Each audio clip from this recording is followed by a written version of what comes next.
സുരേഷ് മേപ്പാടിയെക്കുറിച്ച് അറിയാത്തവരുണ്ടെങ്കിൽ പുള്ളീനെ അറിയാൻ ശ്രമിക്കണം.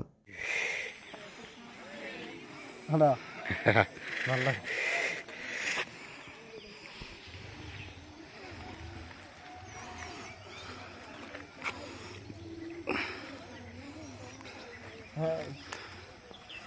അതാ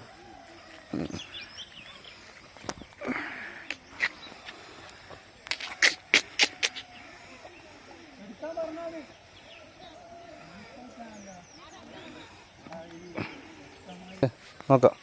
ഈ പുല്ല് കിട്ടുകയാണെങ്കിൽ ഇതിൻ്റെ ചാറ് ഡെയിലി കഴിക്കണം. നീരെടുത്തിട്ട് അരയ്ക്കുക, എന്നിട്ട് ഒരു തുണിയിൽ വെച്ച് പുഴിയുക, എന്നിട്ട് ആ നീര് കഴിക്കുക. ഇത് മുയൽപ്പുല്ലാണ്, മുയൽ കഴിക്കുന്നത്. കറുകപ്പുല്ല് ഗണപതിക്ക് കെട്ടിയിടൂലേ, അമ്പലങ്ങൾ വേണ്ട കറുകപ്പുല്ല് കേട്ടാ. ഇതിൻ്റെ ചാറ് ഡെയിലി കഴിക്കണം കേട്ടാ.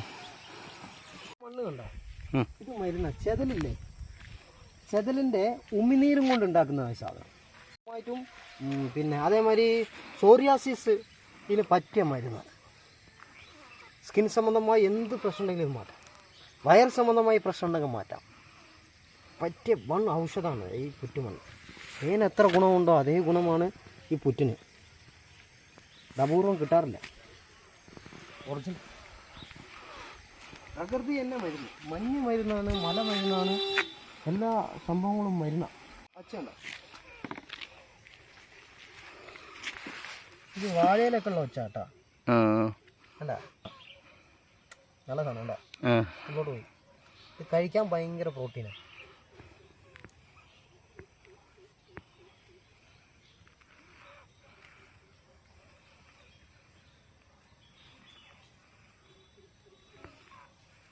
കണ്ടോ കേട്ടോ, എങ്ങനെയുണ്ട്? അടിപൊളി. എന്നൊക്കെ നമ്മൾ ജീവിക്കാൻ പറ്റണം.